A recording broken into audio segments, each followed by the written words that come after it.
1972 GO ప్రకారం మన విశ్వబ్రాహ్మణులకు కేటాయించినటువంటి ఈ స్థలంలో జగద్గురు శ్రీ శ్రీ శ్రీ పోతులూరు వీరబ్రహ్మేంద్ర స్వామి వారిని ఇక్కడ ధ్యాన రూపాయన ప్రతిష్ఠించడం జరిగింది. స్వామివారి విశిష్టత ఏమంటే ఇక్కడ కోరుకున్న కోరికలు ఏదైనా సరే వెంటనే సిద్ధించేటువంటి విధముగా ఉంటుంది. స్వామివారి యొక్క ఆరాధన వైశాఖ శుద్ధ దశమి నాడు జరుగుతుంది.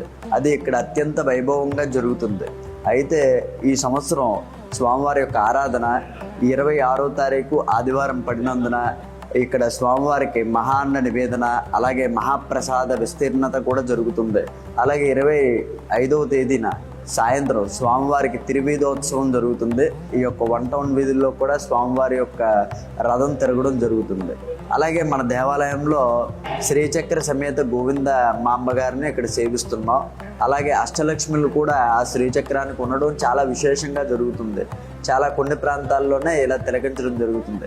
బ్రహ్మంగారికి కలిగినటువంటి సంతానం 5గురు, వారి మనవరాలు ఈశ్వరీదేవి, అలాగే సిద్ధయ్య గారి భార్య అయినటువంటి అచ్చాంబీబి, వీరబ్రహ్మేంద్ర స్వాముల వారు, పూజనీయులైనటువంటి వీరభద్ర స్వాముల వారు, అలాగే మాతా భద్రకాళిక అమ్మవారిని కూడా ఇక్కడ చూడొచ్చు మీరు.